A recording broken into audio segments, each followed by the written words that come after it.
We have the one and only KC Joyner, the football scientist, who joins us on the Boardwalk Honda Hotline on 97.3 ESPN. A crazy wild game for Thursday football last night. And, of course, a great slate starting with Saturday's doubleheader tomorrow. And then capped off with the Eagles versus Rams on Sunday Night Football. Casey, how you doing on a Friday? Enjoyed last night's game a lot. I was kind of hoping we'd go to overtime, though. He's going for two. I get it. I'm like, I want more of this. Let's not stop now. So my big question I've been asking people today, we'll start on last night's game momentarily, is, and I was saying this before last night's game, so I'm not a come lately guy. You know how I am, Casey. I try to be a little more forward thinking than that. But I feel like last night vindicates my belief that I think if there's a team that can knock the Patriots off their throne, I really do think it's the Chargers. I think this team, like Philip Rivers says, it's a different Chargers team. I like Anthony Lynn's aggressiveness. I like the fact that this team believes in each other.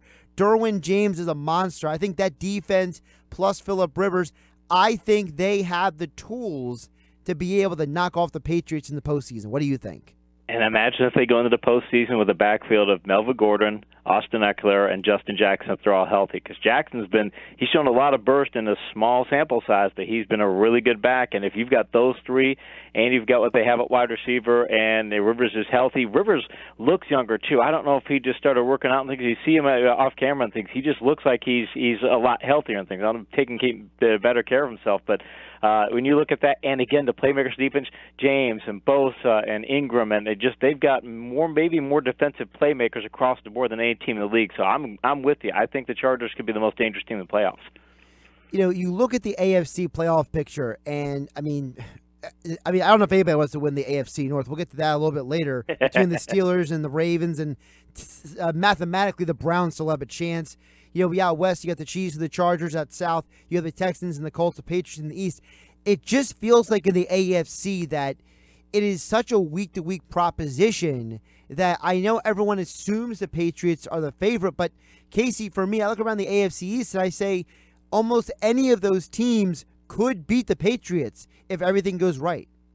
I think Patriots could lose this weekend. And again, the Steelers have been a very up and down team, but the Patriots, I grade the front sevens for ESPN's fantasy section, looking at matchups. People can find that at ESPN.com and be on the Plus paywall.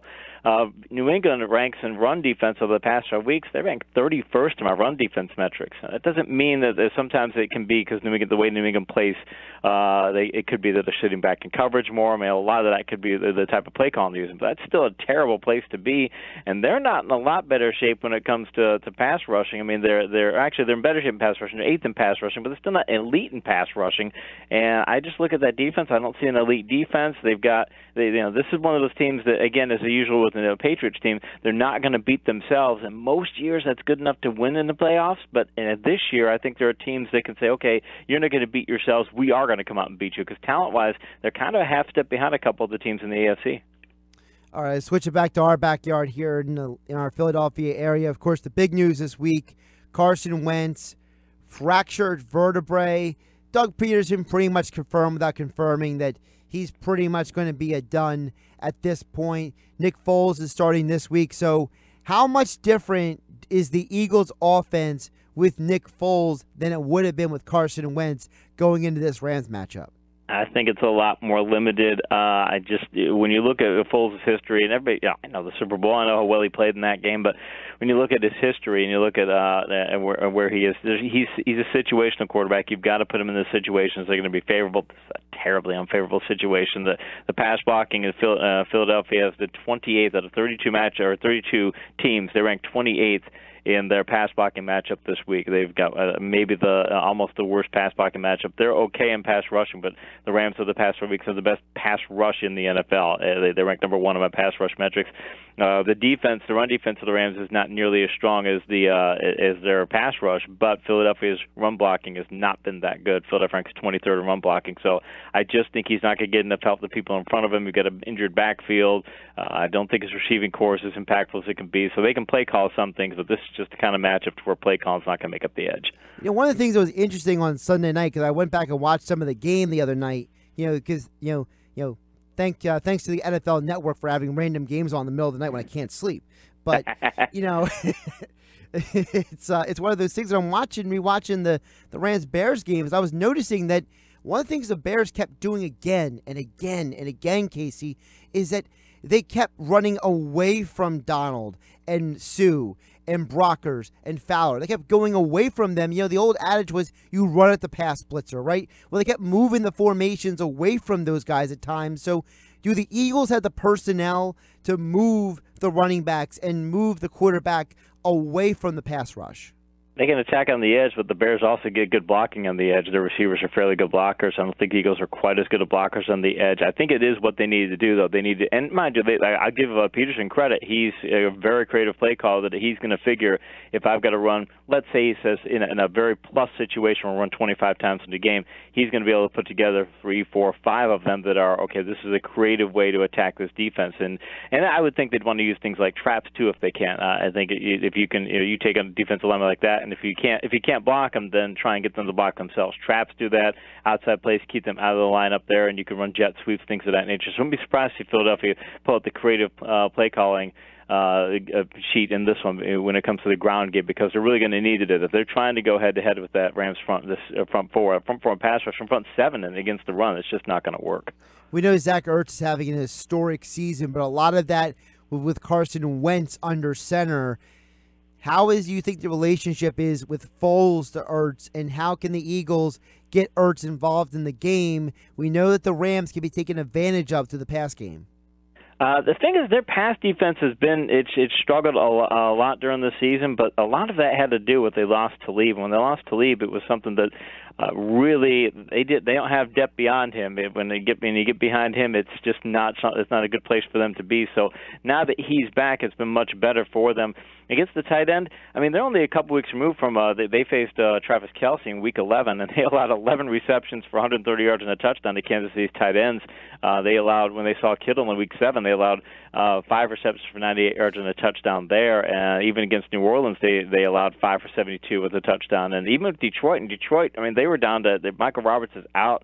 Got Levine, Tololo, and other just complete no-name guys. They allowed 5 receptions for 98 yards against Detroit. So I think the Rams are not that. If they have a coverage weakness, if you just line up the starting personnel without the injuries, if the one weakness for the place where they're weak is covering the tight end. So I would expect Ertz to see his usual. If he doesn't get double-digit targets, to be surprised. KC Joyner joining us on the Boardwalk Kind of Hotline on 97.3 ESPN. Follow him on Twitter at KC Joyner TFS. Casey, one more thing on the Eagles offense. We know that historically with Doug Peterson, when they get the running game going, they have much more productive offense. They're much more efficient. They have a lot better chance of winning. I've seen metrics where it shows that the more times that they run, the higher win percentages. So can the Eagles get their running game going against the Rams defense? Well, they need to slow this game down in any way possible, because the Rams are going to look at the Eagles secondary and go, okay, you guys had 3 cornerbacks on IR, 2 safeties on IR, and now you've got Jones is out, and it looks like Maddox might be out too. So they can look at the Eagles secondary. You guys might be missing 7 people from who you'd be your starting secondary. You've got almost all backups back there. So you're going against Goff and Cooks and Woods and that offense and Gurley. I mean, they're going to try and turn this thing into a high-scoring game. So I think Philadelphia does need to be as creative as possible in the ground game and hope they can get a lot done, and maybe sit back and shell coverages and say because their front 7 can match up. Philadelphia's front 7 can match up against the Rams' run blocking, but the problem for Philadelphia is to give up a lot of big plays in the ground game. So they've got to make sure they keep those plays down, and they got to sit back and shell coverage and say give them everything underneath. Just don't let them go vertical, because with the personnel that you have, the Rams are going to try. If they don't throw 15 vertical passes in this game, I'd be shocked. Let's flip it over to the defense. We saw that in the Bears game, the Rams were able to get after Goff. They were in the backfield. They were creating a lot of pressure on the quarterback. Can the Eagles' defense generate that kind of pressure on Jared Goff in this game? Do they sign Khalil Mack anytime soon? I think they're going to have that would be a problem if the Khalil Mack will solve a lot. Will give you instant pass rush. Just ask the Raiders about that. I just don't know that they would be able to do that. And if you're looking at what the Rams did when it came to the pass rushing that they allowed last week, or looking against what they did against the Bears and such, they allowed a pass rush pressure of 36.7%, but the Bears blitz only 14.3% of the time. I mean that's a very low number of blitzes. It's one of the lowest numbers of the week. So I think Philadelphia they're going to have to blitz. And I don't know that that's going to be the way they're going to get it done, but I think they're going to have to do some blitzing because I don't think they have the personnel to just line up and say we can get after Goff. And if they blitz, leave the secondary in a bad spot. So I think it might be a situation where you just expect that Goff may throw for 350, and you're hoping you can slow it down the other side. Yeah, I was just going to ask that because the Eagles are so thin in the secondary. So if you're Philadelphia, are you worried about Goff's arm, or are you more worried about Gurley on the ground? Let Gurley run for 250. Go ahead. And I was saying you want that to happen, but let him and invite them to run the football. I want to use the Buffalo Bills Super Bowl 25 game plan. Invite them to run the football and say, because you've got so many backups in the secondary. Bill Walsh said it years ago. He said, if you've got a coverage weakness in the secondary, he said a good play caller can always exploit it. So the Eagles have plenty of coverage weaknesses against one of the most powerful passing offenses in the league. They're going to be motivated to show that last week was an anomaly. If I'm the Eagles, I don't blitz at all. I would almost have a 0% blitz rate. I would just sit back and say, I'm not going to bring anybody extra. I'm not bringing anybody in the box. You're facing shell coverage, cover two, quarters all day long. I'm not going to give you anything vertical, or if you are, I'm going to at least make you throw a contested pass. I'm not going to give you something that you're going to maybe double coverage and such. We're going to try and do that. And plus, remember, they don't have Cooper Kupp either. They have Josh Reynolds, who's a capable backup, but he's not quite as good. So it's like they've got one fewer player on their offense to handle. But if I'm the Eagles, again, I want them running the football. I do not want to get in a shootout. Yeah, one more on the Rams offense. You just mentioned Josh Reynolds. When Reynolds filled in for Cooper Kupp earlier this year, I mean, he just exploded. He had touchdowns in multiple games. But since Cooper Kupp has been out for the year, is it that other teams now realize that Reynolds is the weapon and they're shutting him down? Is he having trouble getting open? What is the deal with him? Because I know that Josh Reynolds was a very hot fantasy football pickup for a lot of people, and it seems like he's him and Goff are not connecting.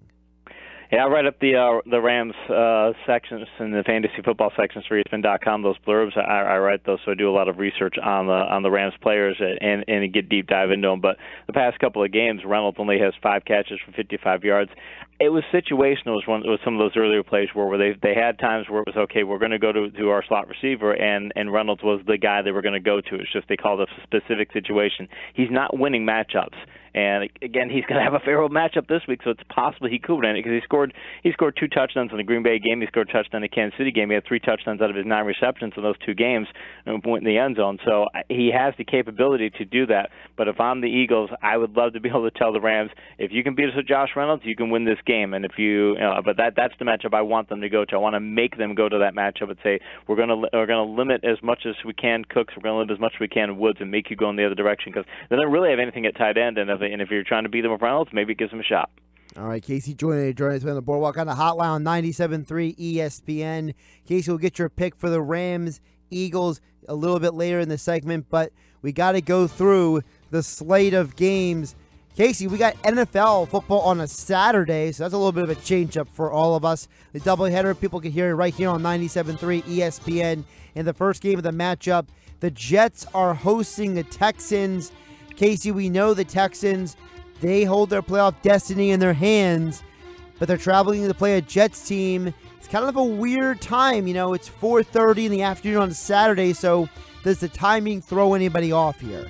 I think the talent level of the Texans is so much greater than the Jets, and the Jets, I think they're on Corral this week, so they're going to have some interest in their backfield. Their wide receiving core is just shaky as can be. They don't really have anybody to speak of back there. I don't think their offense is capable of putting against this defense. I don't think if the Jets were put up 20 points, I'd be shocked. And I think the Texans, even though their offense doesn't put as many big plays as you'd think with Watson and Hopkins, they still have more than enough to put up a big game against the Jets. So I like Houston big. Quick question on Darnold. Do you feel like Darnold is kind of in the same boat that Jared Goff was his first season, that as soon as he gets a better coaching staff, he would be better? Yeah, if you give him Darnold in college, I broke down college stuff for ESPN for 7 years, and I covered his USC career for I think 2 of those years, and his tape and his metrics were fantastic, and he did it in a pro style offense. All you got to do is give him some talent and give him some good coaching around him, and he's going to show people why he was the Iowa pick. It's not a blown pick; it's the fact that they're not giving enough around him. The nightcap on Saturday, the Browns travel to the Broncos. We know there's no Chris Harris. We know there's no Emmanuel Sanders. So can the Browns go to Mile High and win this game, Casey? If you can find my picks on NFLPickWatch.com, it's a site that tracks everybody's all picks for all NFL pickers for all different companies and things. I'm one of the few on that site who's got the Browns picking the Browns over the Broncos, and a big reason I've got it is because the Browns office has done a phenomenal job of late. The Broncos are also missing their nickel cornerback, so they've got an issue there. They got Justin Simmons at strong safety. He's terrible at covering the tight end, so I think Njoku has a big game. The Broncos' run defense hasn't been anywhere near as good, and I think the Browns can turn this into a high-scoring game. And mind you, Deshaun Hamilton and Tim Patrick and Cortland Sutton, it's a better receiving core than you'd think, but it's still not good enough to keep up with what the Browns have. That's all the Broncos, because the Broncos have two backup wide receivers now, and their core, and they were down to a third-string tight end. But you add all that together, got Cleveland winning. All right, it's on the Sunday slate. The Cardinals travel to the Falcons. Indoor team versus indoor team, but I think most people would agree that the Falcons just have more talent on the field. By far. In Arizona, Josh Rosen will be a good quarterback for them. It's not happening yet. And again, he's doing it with a limited Larry Fitzgerald. Didn't have anything at tight end. They were even missing Christian Kirk, so now they're down to third and fourth string wide receivers. That offense, Arizona just has trouble even putting up 17 points in the game. Atlanta just has a terrific offense. Atlanta big time. Raiders at Bengals. I think this could be a sneaky close game, Casey. We know the Bengals have allowed a lot of points this year. Raiders just beat the Steelers. Neither one of these teams are really able to stop anybody, so I wouldn't be surprised if this is a high-scoring game on Sunday. I think it's going to be a very high-scoring game, and I actually picking the Bengals on this one. It's kind of a surprise pick, but the Raiders traveling across the country, I don't like them in that kind of a setup. And the Bengals, even though they've got a backup quarterback, they still have very good receivers. They got Boyd, he's a terrific receiver. They got Mixon, and the Raiders' run defense has been terrible. Ben Roethlisberger's 22 for 25 for 298 yards, 2 touchdowns, and no interceptions, despite the fact he only played about half the game. I mean, I know that Driscoll's nowhere near as good as Ben, but I think he could put up 300 yards against the Raiders, and I think the Bengals win that one. Well, also, Driscoll's got that scrambling wild card, so you never know what he's going to do in a game as well. I mean, he could run off a big run and put them in position to score as well. Vikings hosting the Dolphins. Dolphins coming off of they call it the Miami Miracle. Vikings, man, that was a tough loss for them up there on Monday Night Football. And by the way, Casey, didn't I pick the Seahawks and you had the Vikings on Monday? That you did. I didn't realize the Vikings hated their offensive coordinator as much as they did. Hey, listen, you know what? If I can get one on you once in a blue moon, a broken clock is right twice a day, right? Hey, you got it. I got the Vikings in that one because the Dolphins, Adam Gase should be getting Coach of the Year awards, or at least he should be part of the nomination process because what he's doing down there, they don't have the talent down there. The offensive line's not that good. Their defense, with Xavier Howard probably out again this week, they're really not that good on defense. You start looking at the metrics, go, how are they winning games like this? And they're doing good in situational football. And the fact that J.C. Jackson, a cornerback for the Patriots, decided he didn't want to tackle in the Miracle Miami. He just sat there and watched Drake run instead of going up to tackle. Gronk gets all the grief, but to number 27 go back and look, number 27 for the Patriots. They ought to fire that guy because of how bad of a play he made. But I think the Vikings, they're going to be revitalized by the change in coordinator, and they've got so much talent on offense. I think they'll put up enough to beat Dolphins. What is your perspective on Mike Zimmer? Because this is now going to be his 4th offensive coordinator. Norv Turner quit on him. Pat Shurmur left for another job. They fired DiFilippo. I know that they've been very high on Stefanski. He's now the O coordinator. Is there potentially maybe certain guys just can't get along with Zimmer? I think it's the Zimmer as a defensive coach, and he wants an offensive coach who isn't thinking about trying to put up big offensive numbers, but who wants to run an offense that's complementary to what he wants to do with his defense. And I think that he looks at the situation. So we got Cousins, we got Thielen, we got Diggs, and he sees all his passing. He says, "It's not what I want. I mean, I want a high percentage passing game, but I want us to be a grinded out team. I want us to have a dominant run blocking. That's what I want us to do. I want us to be able to play clock ball on offense, get a lead, go out and get a lead, but then play clock ball. And until he finds the person person who does that, he's going to keep making changes. So that's hard on him, though. He's going to know who the guy is going in, but I think that's what he's looking for. Ravens hosting the Buccaneers. The Ravens, they almost beat the Chiefs last week. Now they come home. Lamar Jackson no longer on the injury report. Looks like he is all fresh and good to go. And a Buccaneers team that seems like they have no identity. The Buccaneers, they can't run block, so they can't have identity in offense. They're a horrible run blocking team. They've been near the bottom of the, or actually at the bottom of the league for like the past 5 weeks, and near the bottom before that. They've been getting nothing done in the ground game. They've got some vertical passing, but you can't lean in it that much. Deshaun Jackson's out this week, so they got to go back to Godwin, who only caught 2 passes on 10 targets last week, so he's kind of hit or miss. And plus, they know O.J. Howard, and Brate's not anywhere near as good as Howard was. He isn't. Brate isn't having a repeat of last season, even catching touchdowns.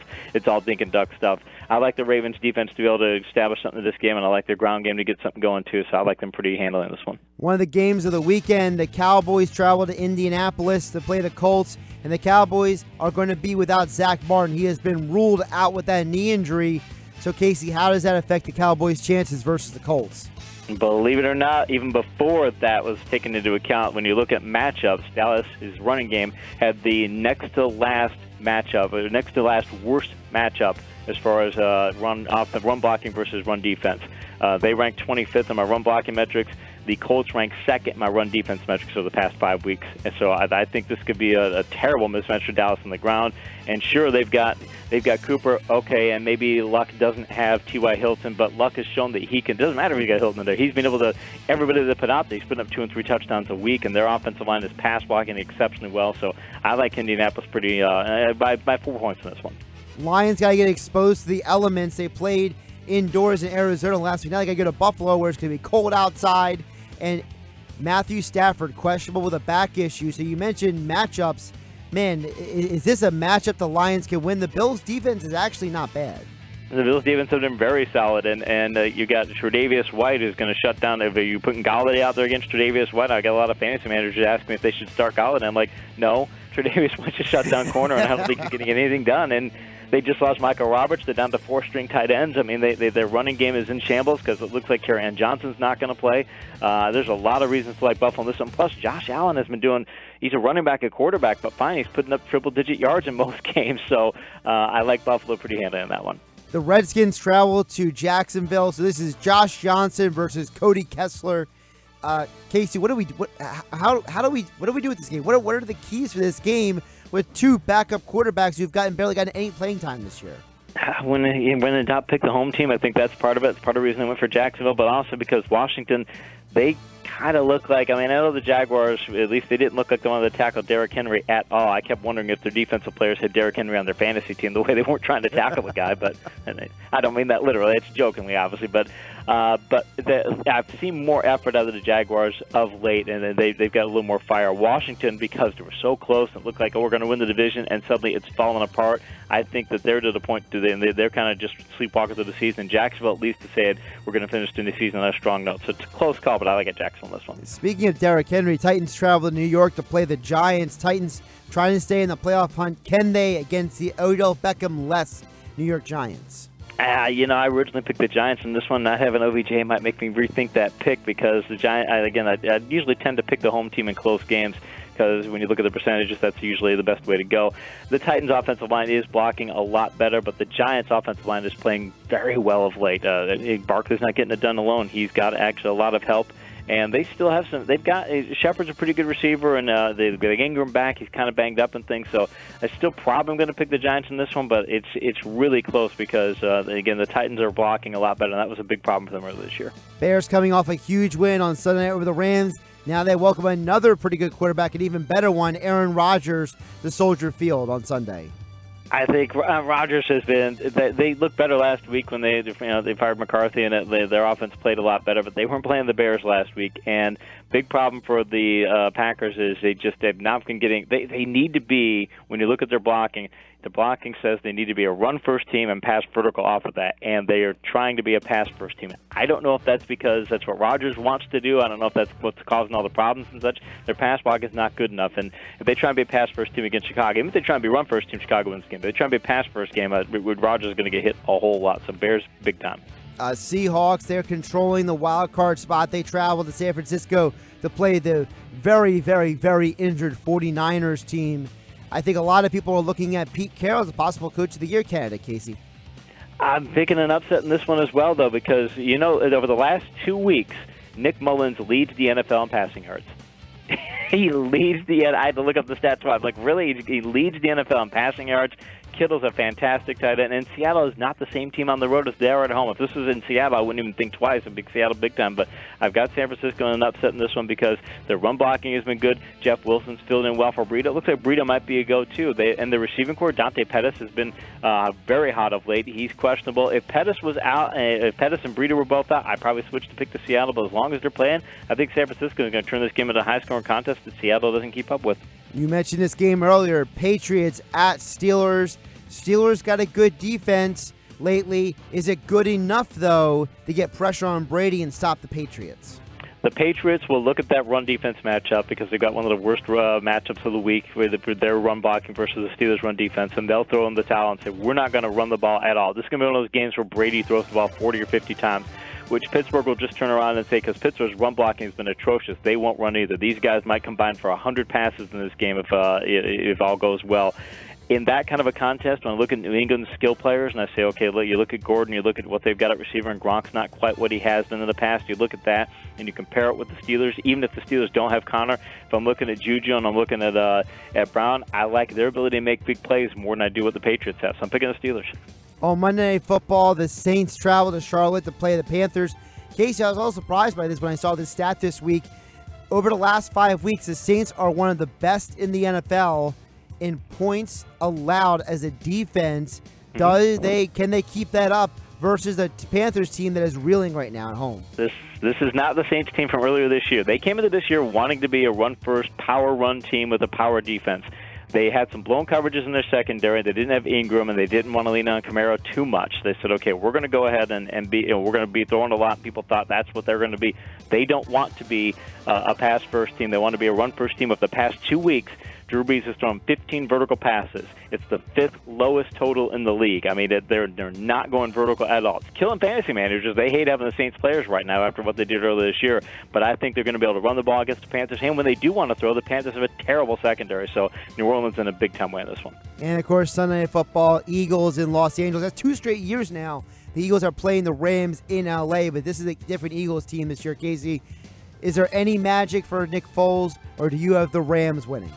I've got the Rams winning. The NFL needs to get the Rams over to Philly. They need to give them a game back like that. I'll make Philly always travel across the country, but the Rams they're playing so well on defense, and the Philadelphia secondary is just so banged up. And after what happened last week, I think Los Angeles is going to be motivated to throw a lot of passes against that secondary, even if they do sit back in shell coverage. They're too many. If they play this game 10 times, I see the Eagles winning once. I don't like to say that, but I think that's where the talent is in this game right now. So Rams pretty handily. Follow him on Twitter at KC Joyner TFS. Get the ESPN Plus so you can get behind the paywall. Check out all of his work at ESPN.com in the Plus section. Casey, we always appreciate your time on a Friday. Enjoy the weekend. I will catch up with you Monday. Sounds like a plan.